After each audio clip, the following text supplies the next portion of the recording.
Cordial saludo. Soy Oscar Alberto Jaramillo Alzate. Y este es un video de apoyo para el componente práctico del curso de instrumentación. La instrumentación electrónica es la parte de la electrónica, principalmente analógica, que se encarga del diseño y manejo de los aparatos electrónicos y eléctricos, sobre todo para su uso en mediciones. La instrumentación electrónica se aplica en el sensado y procesamiento de la información proveniente de variables físicas y químicas, a partir de las cuales realiza el monitoreo y control de procesos, empleando dispositivos y tecnologías electrónicas. El componente práctico se compone de tres prácticas: sistemas de instrumentación, adecuación de señales y aplicaciones de los sistemas de instrumentación. Esta es la lista de materiales que deben aportar los estudiantes para las tres prácticas del componente práctico del curso de instrumentación. Protoboard de 830 puntos de inserción. Kit de resistencias de 1/4 de vatio, y tolerancia del 5%. Kit de capacitores. LEDs de 5 mm por 10 unidades. Kit de cables Caimán. Fotorresistencias. Kit de cables conexión fácil, macho de 10 o 20 cm por 10 unidades. Muchos de los kits ya son vendidos de esta forma por los almacenes de electrónica. Amplificador de instrumentación AD620, AD623, o INA 128. Amplificador operacional LM324. Sensor temperatura LM35. Controlador de LEDs LM3914. Conversor análogo digital ADS0804. Multímetro, opcional. Práctica 1. Sistemas de instrumentación. La actividad consiste en: primero, caracterice la respuesta de los siguientes sensores. Fotorresistencia de la intensidad de la luz, obteniendo la gráfica de luz versus resistencia. Para ello se sugiere disponer de una fuente de luz LED, linterna, si es posible un medidor de lúmenes. Si no es posible contar con este último, realizar mínimo 7 mediciones en las cuales se varíe la intensidad de luz de menor a mayor. Celda de carga de peso, obteniendo la gráfica de peso versus voltaje. Para ello se sugiere disponer de pesas de los kits de física o pesar antes el elemento a colocar en la celda. Realizar mínimo 5 mediciones. Sensor infrarrojo de distancia, obteniendo la gráfica de distancia versus voltaje. Realizar mediciones cada 10 centímetros. Segundo, implemente un puente de Wheatstone, alimentado con 5 voltios, para medir la variación de la fotorresistencia, equilibre el puente con la fotorresistencia a 0% de luz, varíe la intensidad de luz hasta el máximo y obtenga una gráfica intensidad de luz versus la salida de voltaje del puente. Tercero, compruebe el funcionamiento del puente de Maxwell para la medición de capacitancias. Realice los cálculos y compruébelos en la práctica. Fotorresistencias. Una fotorresistencia, también conocida como fotocélula, resistencia dependiente de la luz LDR, o célula fotoconductora, es un componente pasivo que reduce su resistencia con respecto a la recepción de luminosidad, luz, en la superficie sensible del componente. La resistencia de un fotorresistor disminuye con el aumento de la intensidad incidente. En otras palabras, exhibe fotoconductividad. Se puede aplicar un fotorresistor en circuitos detectores sensibles a la luz y circuitos de conmutación activados por la luz y activados por la oscuridad, que actúan como un semiconductor de resistencia. En la oscuridad, un fotorresistor puede tener una resistencia de varios megaohmios, mientras que, en la luz, un fotorresistor puede tener una resistencia de unos cientos de ohmios. Si la luz incidente en un fotorresistor excede una cierta frecuencia, los fotones absorbidos por el semiconductor dan a los electrones enlazados suficiente energía para saltar a la banda de conducción. Los electrones libres resultantes conducen la electricidad, lo que reduce la resistencia. El rango de resistencia y la sensibilidad de un fotorresistor pueden diferir sustancialmente entre dispositivos diferentes. Consideraciones de diseño. Un fotorresistor es menos sensible a la luz que un fotodiodo o un fototransistor. Los dos últimos componentes son verdaderos dispositivos semiconductores, mientras que una fotorresistencia es un componente pasivo que no tiene una unión PN. La fotorresistividad de cualquier fotorresistor puede variar ampliamente según la temperatura ambiente, lo que los hace inadecuados para aplicaciones que requieren una medición precisa o sensibilidad a los fotones de luz. Los fotorresistores también exhiben un cierto grado de latencia entre la exposición a la luz y la posterior disminución de la resistencia, generalmente alrededor de 10 milisegundos. El tiempo de retraso al pasar de entornos iluminados a oscuros es aún mayor, a menudo de hasta un segundo. Esta propiedad los hace inadecuados para detectar luces que parpadean rápidamente.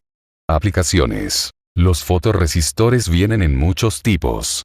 Las celdas de sulfuro de cadmio económicas se pueden encontrar en muchos artículos de consumo, como medidores de luz de cámaras, radios reloj, dispositivos de alarma, como el detector de un haz de luz, luces nocturnas, relojes para exteriores, lámparas de calles solares y tacos de carreteras solares, etc. Se pueden colocar fotorresistores en las lámparas para controlar cuando está encendida la luz. La luz ambiental que cae sobre el fotorresistor hace que la lámpara se apague. Por lo tanto, se ahorra energía al garantizar que la luz esté encendida solo durante las horas de oscuridad. Los fotorresistores o LDR también se utilizan en sistemas de seguridad basados en láser para detectar el cambio en la intensidad de la luz cuando una persona u objeto pasa a través del rayo láser. También se utilizan en algunos compresores dinámicos junto con una pequeña lámpara incandescente o de neón, o un diodo emisor de luz para controlar la reducción de ganancia. Un uso común de esta aplicación se puede encontrar en muchos amplificadores de guitarra que incorporan un efecto de trémolo integrado, ya que los patrones de luces oscilantes controlan el nivel de la señal que pasa por el circuito del amplificador. El uso de fotorresistores de sulfuro de cadmio y seleniuro de cadmio está severamente restringido en Europa debido a la prohibición de cadmio de la Directiva de Restricción de Sustancias Peligrosas. Los LDR, resistencias dependientes de la luz, de sulfuro de plomo y antimoniuro de indio, se utilizan para la región espectral del infrarrojo medio. Los fotoconductores de germanio cobre se encuentran entre los mejores detectores de infrarrojo lejano disponibles, y se utilizan para la astronomía infrarroja y la espectroscopia infrarroja. Variando la intensidad lumínica sobre la fotorresistencia, mediremos el cambio en su resistencia. Se procederá a la toma de varias muestras, mínimo 7 muestras, para la caracterización de la fotorresistencia. Con un pequeño código en MATLAB, Octave, o Máxima podemos graficar la curva de la fotorresistencia. Resistencia versus iluminación. Es de anotar que se debe graficar en una escala logarítmica, puesto que, la respuesta de la fotorresistencia no es lineal. Ventajas de las fotorresistencias. Alta sensibilidad, debido a la gran superficie. Fácil de usar. Solo con conectar las terminales funciona. Bajo costo. No hay potencial de unión. Alta relación resistencia luz-oscuridad. Desventajas de las fotorresistencias. Respuesta espectral estrecha. Se debe elegir la fotorresistencia en función del tipo de luz que se quiere medir, infrarrojo, luz visible o ultravioleta. Efectos de histéresis. Retrasan el funcionamiento. Estabilidad por temperatura baja para los materiales más rápidos. Velocidad de respuesta lenta. La variación de la resistencia en función de la intensidad lumínica no es lineal. Celda de carga. Una celda de carga es un transductor de fuerza. Convierte una fuerza como tensión, compresión, presión o torsión en una señal eléctrica que se puede medir y estandarizar. A medida que aumenta la fuerza aplicada a la celda de carga, la señal eléctrica cambia proporcionalmente. Los tipos más comunes de celdas de carga utilizadas son galgas extensiométricas, neumáticas e hidráulicas. Celda de carga extensiométrica. Las celdas de carga son las que se encuentran con mayor frecuencia en entornos industriales. Es ideal ya que es altamente precisa, versátil, y rentable. Estructuralmente, una celda de carga tiene un cuerpo metálico al que se han fijado galgas extensiométricas. El cuerpo suele estar hecho de aluminio, aleación de acero o acero inoxidable, lo que lo hace muy resistente pero también mínimamente elástico. Esta elasticidad da lugar al término elemento de resorte, en referencia al cuerpo de la celda de carga. Cuando se ejerce fuerza sobre la celda de carga, el elemento de resorte se deforma levemente y, a menos que esté sobrecargado, siempre vuelve a su forma original. A medida que el elemento de resorte se deforma, las galgas extensiométricas también cambian de forma. La alteración resultante de la resistencia en las galgas extensiométricas se puede medir como voltaje. El cambio de voltaje es proporcional a la cantidad de fuerza aplicada a la celda.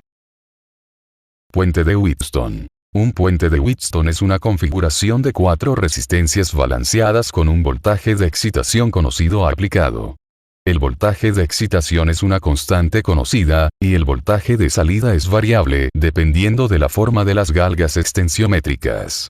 Si todas las resistencias están balanceadas, lo que significa R1 sobre R2 es igual a R4 sobre R3, luego el voltaje de salida es 0. Si la resistencia en incluso uno de los resistores cambia, entonces el voltaje de salida igualmente cambiará. El cambio en el voltaje de salida puede medirse e interpretarse mediante la ley de Ohm. La ley de Ohm establece que la corriente, I, medido en amperios, que pasa por un conductor entre dos puntos, es directamente proporcional al voltaje V a través de los dos puntos. Resistencia, R, medido en ohmios, se introduce como constante en esta relación, independiente de la corriente. La ley de Ohm se expresa en la ecuación corriente igual voltaje sobre resistencia. Cuando se aplica a las 4 terminales del circuito del puente de Wheatstone, la ecuación resultante es: voltaje de salida es igual a R3 sobre R3 más R4, menos R2 sobre R1 más R2, por voltaje de excitación. Conocido el voltaje de excitación y el voltaje de salida y los valores de las otras resistencias, podemos determinar el valor de la resistencia incógnita. En una celda de carga, las resistencias se reemplazan con galgas extensiométricas y se organizan en formaciones alternas de tensión y compresión. Cuando se ejerce una fuerza sobre la celda de carga, la estructura y la resistencia de las galgas extensiométricas cambia y el voltaje de salida es medido. A partir de los datos resultantes, el voltaje de salida se puede determinar fácilmente usando la ecuación anterior. Problemas comunes. Montaje mecánico. Las celdas deben montarse correctamente. Toda la fuerza de carga tiene que pasar por la parte de la celda de carga donde se detecta su deformación. La fricción puede inducir compensación o histeresis. Un montaje incorrecto puede dar como resultado que la celda informe fuerzas a lo largo de un eje no deseado, que aún puede correlacionarse un poco con la carga detectada, lo que confundiría al técnico. Sobrecarga. Dentro de su rango, la celda de carga se deforma elásticamente y vuelve a su forma después de ser descargada.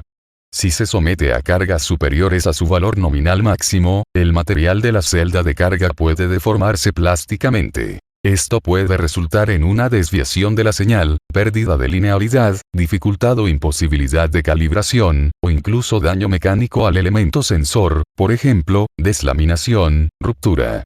Problemas de cableado. Los cables de la celda pueden desarrollar una alta resistencia, por ejemplo, debido a la corrosión.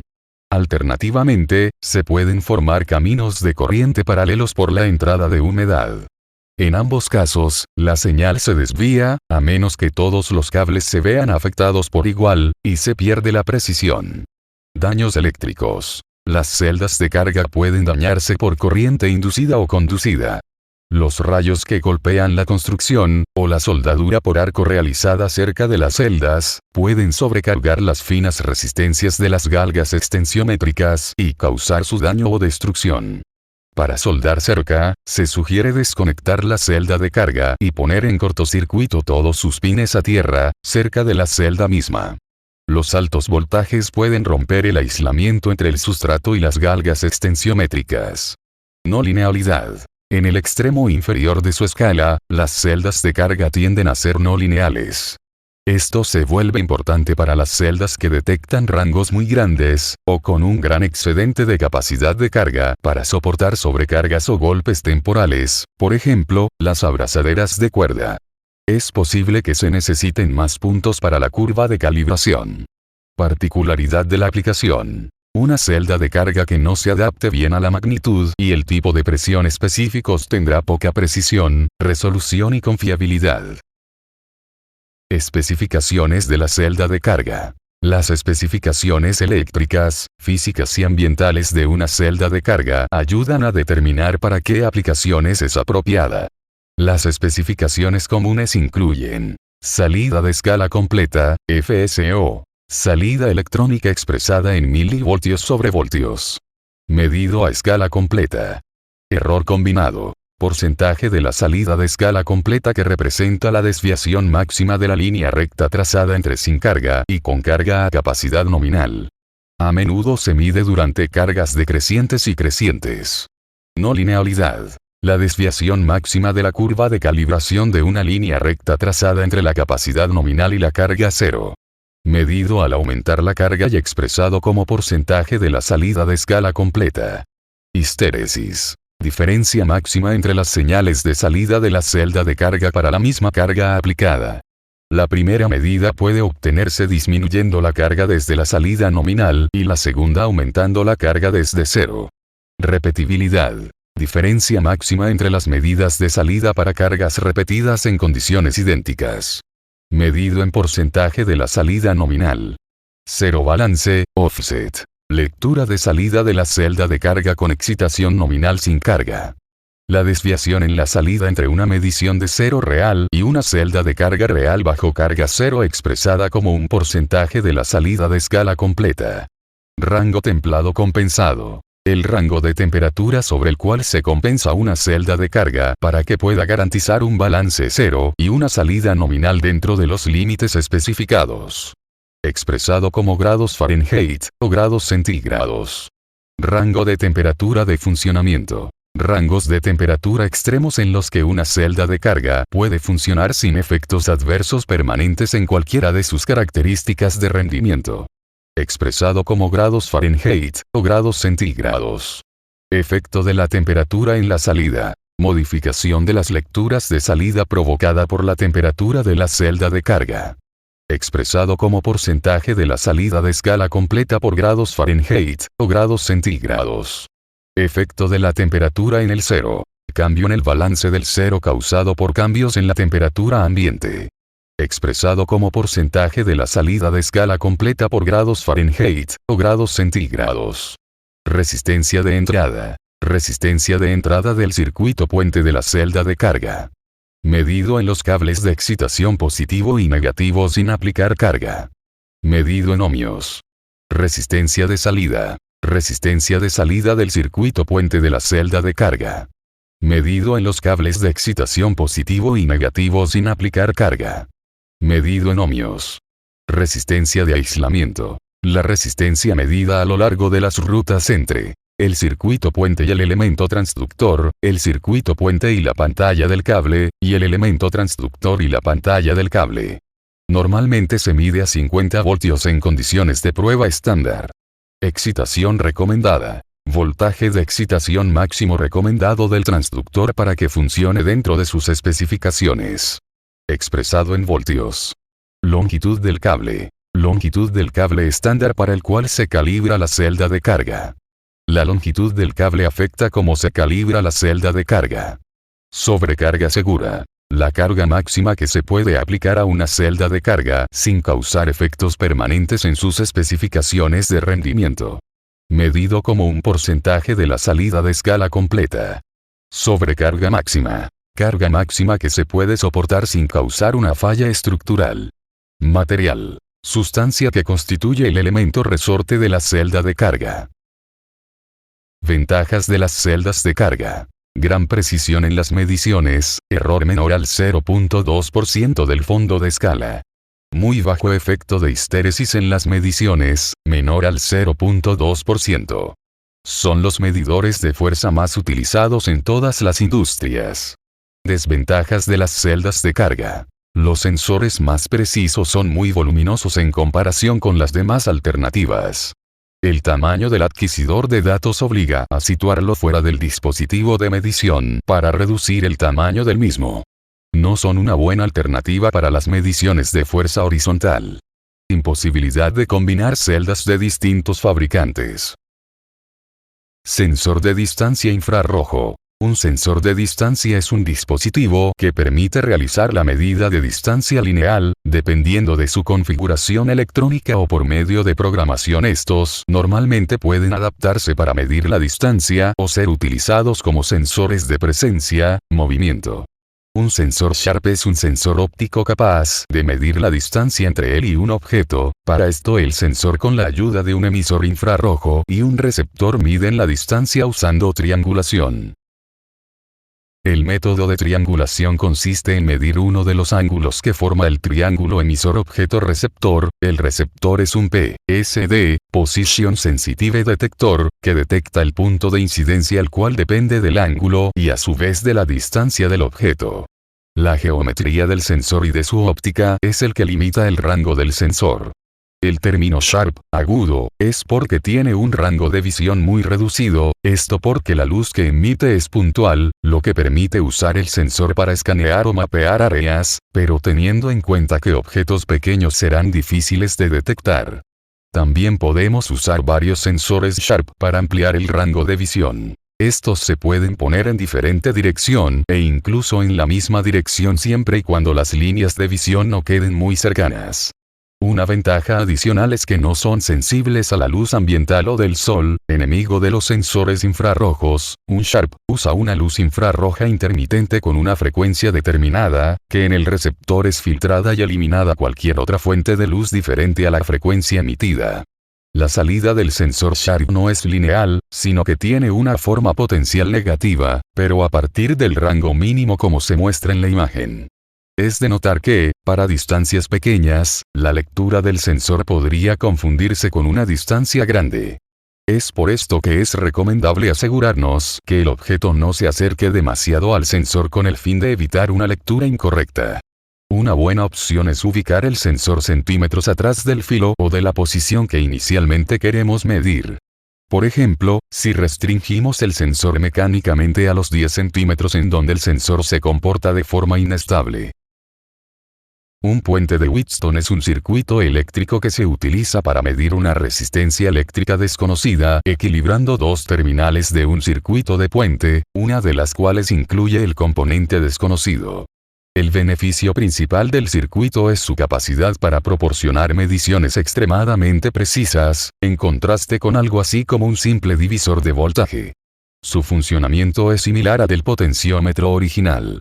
El puente de Wheatstone fue inventado por Samuel Hunter Christie, a veces escrito Christie, en 1833 y mejorado y popularizado por Sir Charles Wheatstone en 1843. Uno de los usos iniciales del puente de Wheatstone fue para análisis y comparación de suelos.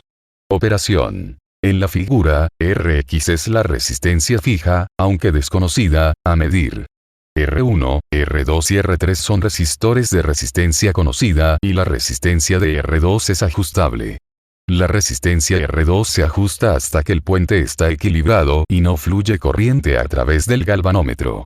En este punto, la diferencia de potencial entre los dos puntos medios, B y D, será cero. Por lo tanto, la relación de las dos resistencias en el tramo conocido, R2 sobre R1, es igual a la relación de las dos resistencias en el tramo desconocido, REC sobre R3. Si el puente está desequilibrado, la dirección de la corriente indica si R2 es demasiado alto o demasiado bajo. En el punto de equilibrio, R2 sobre R1 es igual a Rx sobre R3. Entonces Rx es igual a R2 sobre R1 por R3. La detección de corriente cero con un galvanómetro se puede hacer con una precisión extremadamente alta.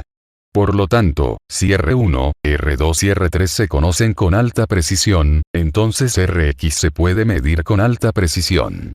Los cambios muy pequeños en Rx alteran el equilibrio y se detectan fácilmente.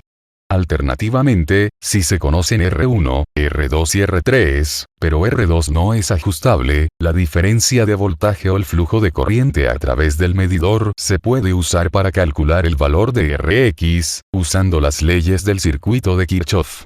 Esta configuración se usa con frecuencia en mediciones de galgas extensométricas y termómetros de resistencia, ya que generalmente es más rápido leer un nivel de voltaje de un medidor, que ajustar una resistencia a voltaje cero. Por otro lado, si la resistencia del galvanómetro es lo suficientemente alta como para que la corriente a través del galvanómetro sea insignificante, es posible calcular Rx a partir de los otros tres valores de resistencia y el voltaje de suministro, o el voltaje de suministro de los cuatro valores de resistencia. Para hacerlo, uno tiene que calcular el voltaje de cada divisor de potencial y restar uno del otro. Significado. El puente de Wheatstone ilustra el concepto de una medición de diferencia, que puede ser extremadamente precisa. Las variaciones en el puente de Wheatstone se pueden usar para medir capacitancia, inductancia, impedancia y otras cantidades, como la cantidad de gases combustibles en una muestra, con un exposímetro. El puente de Kelvin se adaptó especialmente del puente de Wheatstone para medir resistencias muy bajas. En muchos casos, la importancia de medir la resistencia desconocida está relacionada con medir el impacto de algún fenómeno físico, como fuerza, temperatura, presión, etc., que permite el uso del puente de Wheatstone para medir esos elementos indirectamente. James Clerk Maxwell extendió el concepto a las mediciones de corriente alterna en 1865 y Alan Blumlein lo mejoró aún más como puente Blumlein en la patente británica No. 323.037, de 1928. Tabulando los datos obtenidos, sea de una simulación, o de la toma de datos experimentales. Podemos usar MATLAB, Octave o Máxima para graficar los resultados en valor de voltaje y resistencia.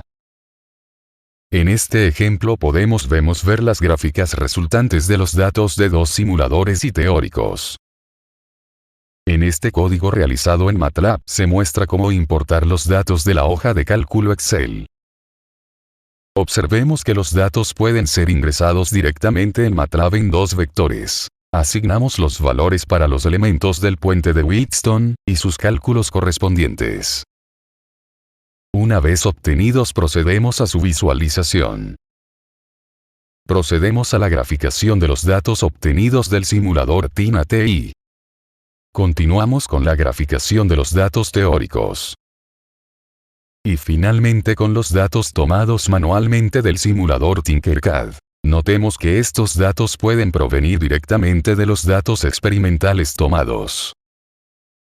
Un puente de Maxwell es una modificación de un puente de Wheatstone que se utiliza para medir una inductancia desconocida, generalmente de bajo valor Q, en términos de resistencia e inductancia calibradas o resistencia y capacitancia. Cuando los componentes calibrados son una resistencia y un condensador en paralelo, el puente se conoce como puente de Maxwell bien. Lleva el nombre de James C. Maxwell, quien lo describió por primera vez en 1873.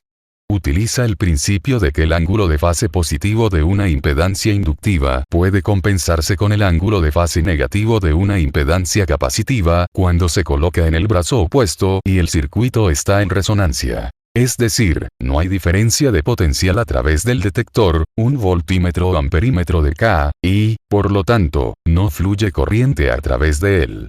Entonces, la inductancia desconocida se conoce en términos de esta capacitancia. El puente de Maxwell que se muestra es la versión más sencilla. Un capacitor variable de amplio rango. Es un componente problemático por así decirlo. Por ende, esta es la versión menos común del puente de Maxwell. En física e ingeniería, un fasor, un acrónimo de vector de fase, es un número complejo que representa una función sinusoidal cuya amplitud, frecuencia angular y fase inicial son invariantes en el tiempo. Está relacionado con un concepto más general llamado representación analítica, que descompone una sinusoide en el producto de una constante compleja y un factor dependiendo del tiempo y la frecuencia. La constante compleja, que depende de la amplitud y la fase, se conoce como fasor o amplitud compleja y, en textos más antiguos, sinor o incluso complexor. Una situación común en las redes eléctricas es la existencia de múltiples sinusoides todas con la misma frecuencia, pero diferentes amplitudes y fases. La única diferencia en sus representaciones analíticas es la amplitud compleja, fasor. Una combinación lineal de tales funciones se puede factorizar en el producto de una combinación lineal de fasores, conocida como aritmética de fasores, y el factor dependiente del tiempo-frecuencia que todos tienen en común. El origen del término fasor sugiere con razón que un cálculo diagramático, algo similar al posible para los vectores, también es posible para los fasores. Una característica adicional importante de la transformada fasorial es que la diferenciación e integración de señales sinusoidales, que tienen amplitud, periodo y fase constantes, corresponde a operaciones algebraicas simples sobre los fasores. La transformada fasorial permite el análisis, cálculo, del estado estacionario de corriente alterna de los circuitos RLC resolviendo ecuaciones algebraicas simples, aunque con coeficientes complejos, en el dominio fasorial en lugar de resolver ecuaciones diferenciales, con coeficientes reales, en el dominio del tiempo. El creador de la transformada fasorial fue Charles Proteus Steinmetz, que trabajaba en General Electric a fines del siglo XIX. Pasando por alto algunos detalles matemáticos, la transformada fasorial también se puede ver como un caso particular de la transformada de Laplace, que además se puede usar para derivar, simultáneamente, la respuesta transitoria de un circuito RLC. Sin embargo, la transformada de Laplace es matemáticamente más difícil de aplicar y el esfuerzo puede ser injustificado si solo se requiere un análisis de estado estacionario. Números complejos. Un número complejo es un número que se puede expresar en la forma a más b, y, donde a y b son números reales e i, representa la unidad imaginaria, satisfaciendo la ecuación y al cuadrado es igual a -1. Como ningún número real satisface esta ecuación, y se llama número imaginario. Para el número complejo a más b, y a se llama parte real y b se llama parte imaginaria. El conjunto de números complejos se denota con el símbolo C, siendo R el conjunto de los números reales se cumple que, R está estrictamente contenido en C. A pesar de la nomenclatura histórica imaginaria, los números complejos se consideran en las ciencias matemáticas tan reales como los números reales, y son fundamentales en muchos aspectos de la descripción científica del mundo natural. Los números complejos se pueden representar de dos formas. Forma rectangular y forma polar. Normalmente cuando se hacen los cálculos de forma manual se utiliza el formato polar. Los programas como MATLAB, Octave y Máxima utilizan formato rectangular para representar números complejos. Pero la conversión entre un formato u otro es muy simple. MATLAB, Octave y Máxima manejan números complejos directamente. Características de los números complejos. No requieren un tratamiento especial. La unidad imaginaria se representa por la letra I, o la letra J. Un número seguido de I, o J es un número imaginario, sin símbolo de multiplicación, espacio en blanco o ningún otro carácter entre el número y la unidad imaginaria I, o J. En general, cuando se está trabajando con números complejos, conviene no utilizar la I como variable. Antes de trabajar con complejos conviene ejecutar clear I, para que I no esté definida como variable.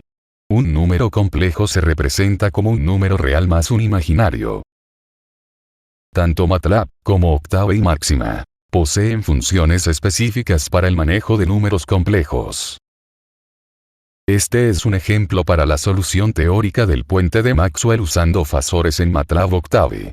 Lo primero es definir las condiciones de operación de nuestro circuito y obtener las impedancias de todos los elementos. Para nuestro ejemplo obtenemos la solución entregada por el simulador de circuitos TINA, de Texas Instruments. Lo cual nos servirá para verificar si nuestra solución es correcta.